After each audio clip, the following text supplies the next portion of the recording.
아빠까빨 간단하게 보고 듣는 인도네시아 뉴스 9월 4일 금요일 시작합니다.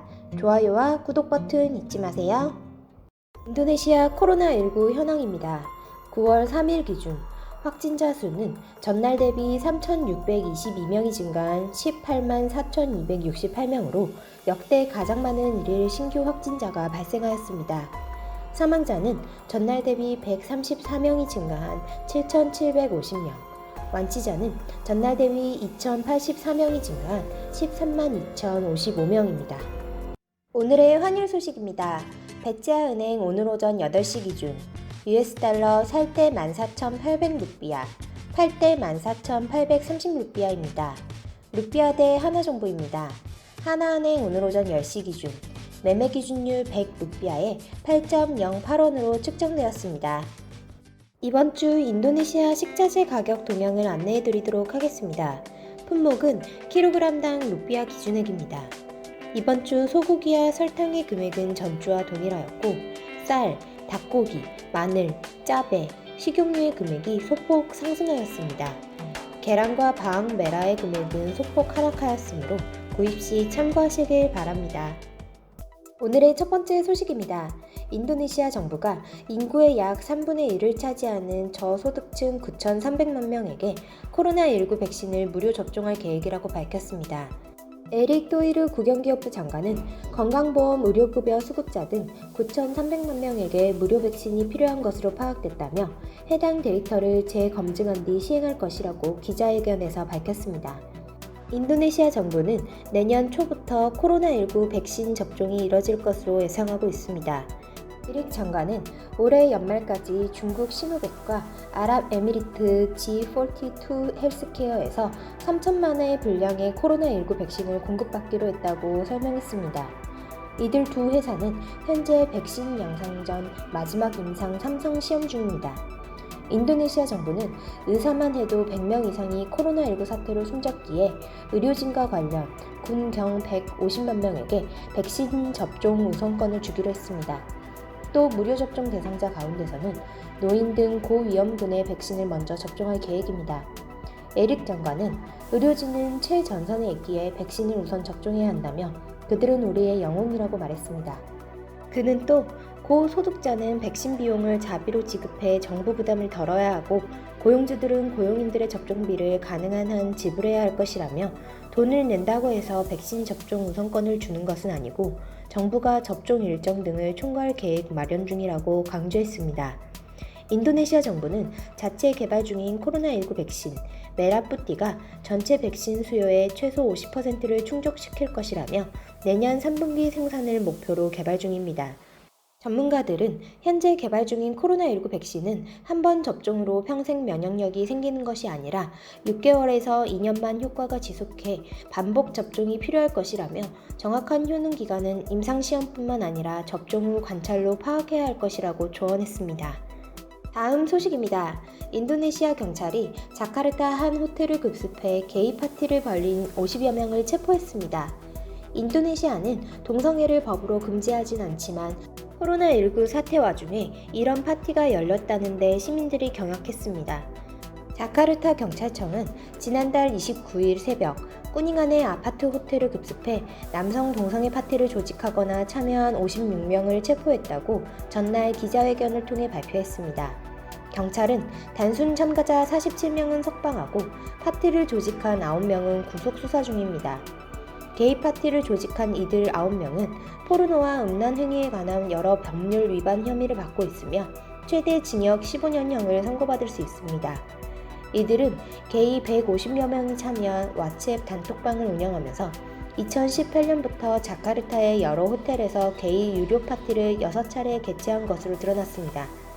경찰 관계자는 게이 파티 참가자들은 모두 자카르타의 같은 지역 출신이라며 추가 연루자가 있는지도 수사 중이라고 밝혔습니다.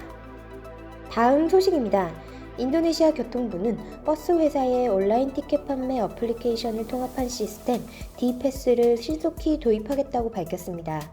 동부 자카르타의 프로구반 장거리 버스터미널에서 내달 파일럿 프로젝트를 시작합니다. 교통부는 올해 초 D패스 도입 계획을 발표했습니다. 부디국장은 전국 버스 회사의 40%에 해당하는 90개 회사가 디패스 시스템에 등록했다고 언급했습니다. 온라인 예약 시 발행되는 예약 코드를 터미널에 설치된 단말기에 입력하면 승차권을 발행하는 구조입니다. 부디 국장은 티켓 판매 창구에서 직원과 승객의 불필요한 접촉을 피할 수 있다고 덧붙였습니다.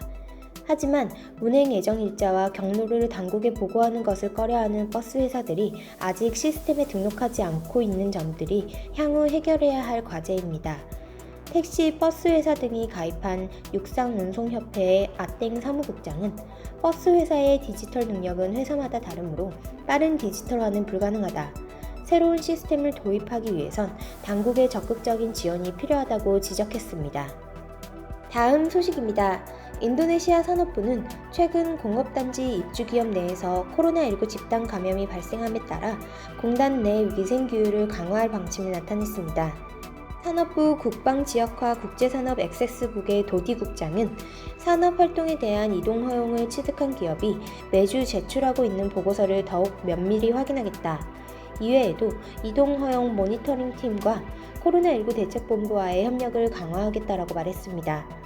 인도네시아 공업단지협회의 써니 이스칸다르 협회장은 공단은 이미 위생규율을 철저히 지키고 있기 때문에 공장 밖에서 감염된 케이스가 많다라고 말하며 입주 기업의 감염자가 증가하고 있는 이유는 각 기업이 자체적으로 코로나19 검사를 실시하고 있기 때문이라고 언급했습니다.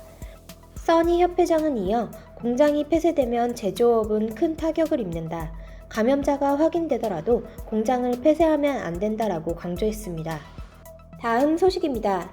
한국과 인도네시아가 기술 규제 협력을 강화하기 위한 규제당국 협의회 화상회의를 개최했습니다.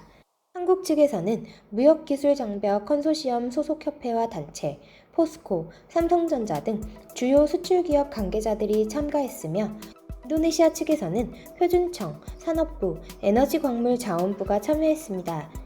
이번 회의는 인도네시아가 최근 국가표준 인증 품목을 확대하는 등 비관세 장벽을 강화하는 상황에서 기술 규제에 선제적으로 대응하고 현지에 진출한 한국 기업들의 최신 기술 규제 동향을 전파하기 위해서 마련되었습니다. 인도네시아는 신남방정책 주요 권역인 동남아시아 국가연합 10개국 중 인구가 가장 많아 시장 잠재력이 크고 한국과의 교역 규모가 지속해서 증가하는 나라로 수출 규모는 2016년 66억 800만 달러에서 2019년 76억 5천만 달러로 15.8% 증가해 한국의 제7위 교역국이 되었습니다.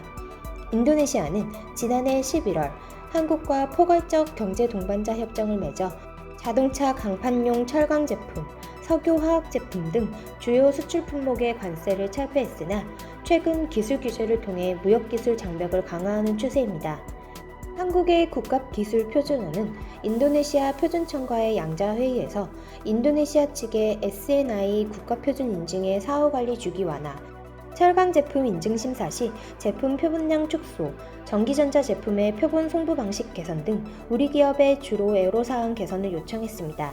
아울러 기술규제 당국자 간 협의회 정례화 등 인도네시아와의 협력관계 방안을 논의하고 공동 워크숍을 통해 인도네시아의 철강 분야 인증 제도에 대한 상세 정보를 취득했습니다. 이어 한국 기업이 인도네시아의 최근 기술 규제 동향을 청취하고 신규 규제 도입 계획을 질의할 수 있도록 오는 17일 기술 규제 설명회를 개최할 예정입니다. 9월 4일 인도네시아 소식 여기서 마치겠습니다. 유익한 정보 되셨으면 좋아요와 구독 버튼 부탁드립니다. 테리마카시.